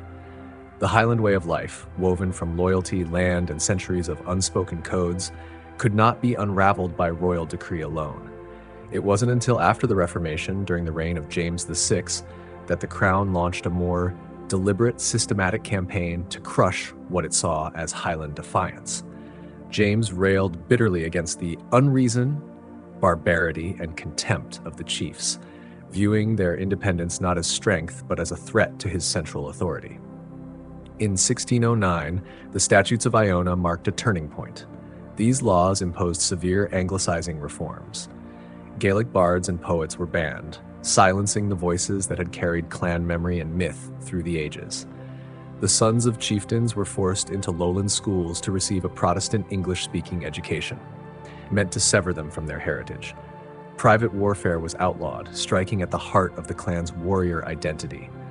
A new era had begun, one that cloaked itself in the language of civilization, but sought nothing less than cultural erasure. And yet, for all the condemnation pouring from Edinburgh, the wild, martial spirit of the Highlands did not vanish. It endured in whispered songs, in the glint of hidden swords, in the hearts of those who would not bow. For centuries, the clans were more than political units. They were the soul of Scottish life in the north. To be born into a clan was to belong, to be rooted in something larger than oneself. A name was never just a name. It was a lineage, a loyalty, a lifelong duty. Kinship was sacred. The bonds forged in blood and fire mattered more than the proclamations of distant kings. In a world of shifting borders and constant threat, your clan was your shield, your past, your future, your very sense of self. But such belonging came at a cost. Generations were born into inherited rage. Ancient rivalries passed like heirlooms. One of the most bitter of these was the feud between Clan Campbell and Clan MacDonald, two towering powers of the West Highlands locked in an unending war of honor and vengeance. Their hatred traced back to the 13th century, when a Campbell chief murdered the head of the MacDonalds and seized his lands. From that original betrayal, a dark river of violence began to flow. In 1297, the MacDonalds took their chance for retribution. They ambushed the Campbell chief and his men, slaughtering them in cold vengeance. But that act, too, demanded reply, and so it went. Raids answered by raids, blood by blood. Generations were born into the feud, taught not just to remember, but to repay. And still, the feud was far from over. For the next 400 years, the bloodshed continued, relentless and scarring, leaving deep wounds across the Highlands and Isles. Generation after generation was born into hatred, raised on stories of betrayal, and buried with unfinished vengeance in their hearts. In 1646, the Campbells slaughtered MacDonalds in their own homes, men, women, children. In 1692, it was the MacDonalds who spilled Campbell blood, ambushing them in a snowbound glen under the pretense of peace. These were only two chapters in a far longer tale. There were countless other killings, raids, and reprisals, too many to name, too brutal to forget. Neither clan was innocent. Both were locked in a cycle of violence they could neither stop nor escape. And they were not alone. Across the Highlands, other clans waged private wars of their own. Mackenzies clashed with MacLeods, Grants with Gordons, MacGregors with Colquhouns. Loyalties shifted like Highland weather, unpredictable, sudden, and dangerous. Alliances were made and broken with breathtaking speed. A brother could be a warrior at your side one year and your rival the next. Clan life was steeped in this ruthless game of survival.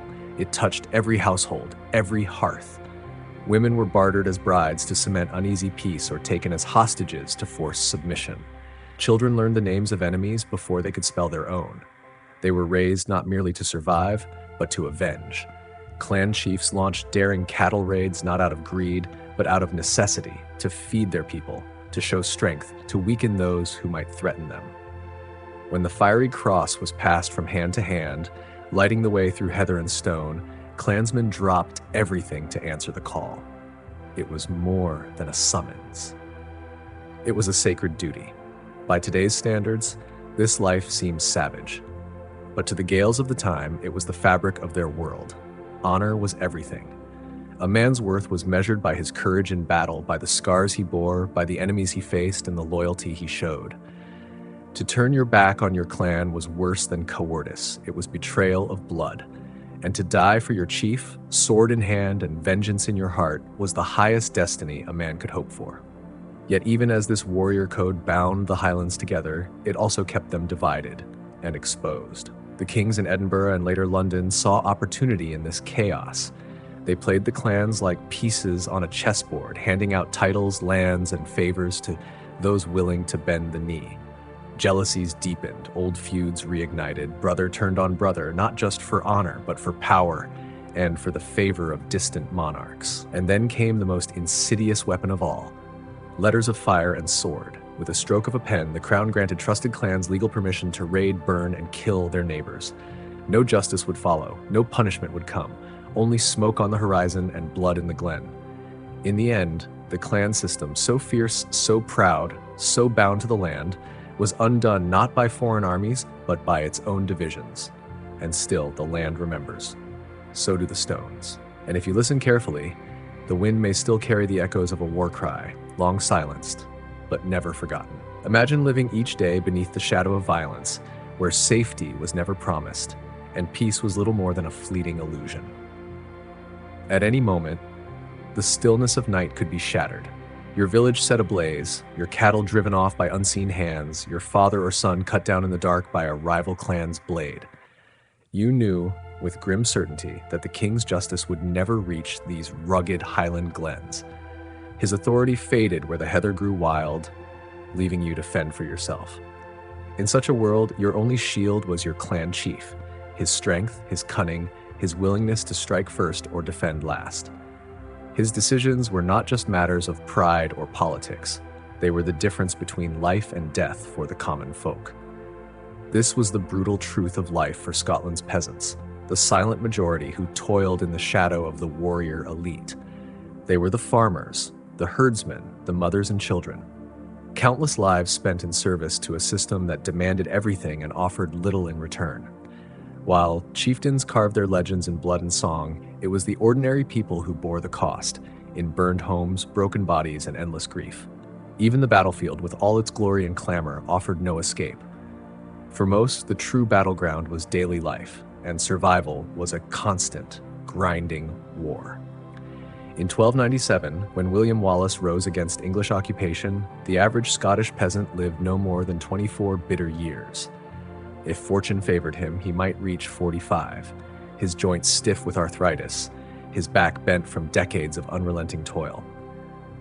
There was no childhood, not truly. As soon as a boy could grip a hoe, he was pressed into labor, coaxing a living from the stony Highland soil.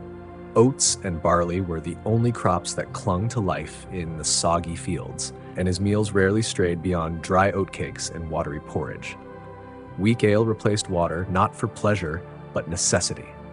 The rivers and wells too often fouled by disease. Meat was a rare indulgence, reserved for days when a sick lamb or failing calf could no longer stand. Hunger was a constant companion, gnawing at the edges of every season. For a peasant girl, the road was no kinder. Before the first light of dawn, she would rise to milk the clan's dwindling herd, her fingers red and raw from the freezing air. If she was deemed comely, she might be chosen by a warrior and married off as soon as she came of age. A few head of cattle, traded for her future. Whatever notions she once held of love or choice would be swiftly consumed by the harshness of reality. Year after year, her belly would swell with new life, each child another mouth to feed in a one-room turf hut shared with animals and siblings. There was no rest, only the relentless rhythm of survival. And yet in that struggle, in the aching hands, the quiet endurance, the love that persisted in spite of everything, there was a kind of quiet nobility, a strength not sung by bards, but no less worthy of remembrance.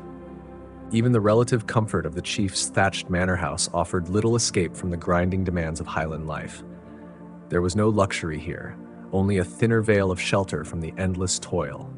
While the men rode off to raid or feud, it was the chief's wife who bore the weight of the estate. She was no lady of leisure. By candlelight, she strained her eyes, weaving coarse wool into heavy plaids, each thread a testament to duty and fatigue. Outside, darkness was never still. She lived in quiet terror, always listening for the hush of stealthy footsteps, for the crackle of fire in the night.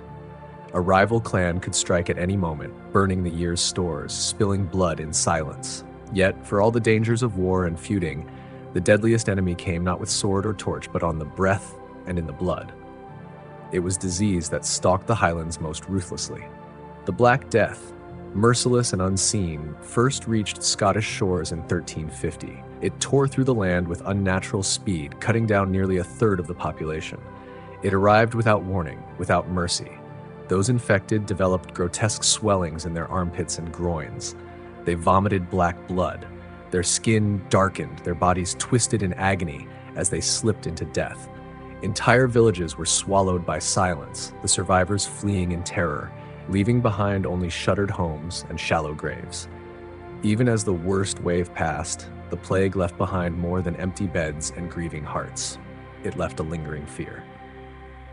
Scotland in the 14th century was a land where illness was constant and cures were rare. Measles, tuberculosis, dysentery, and fever raged unchecked.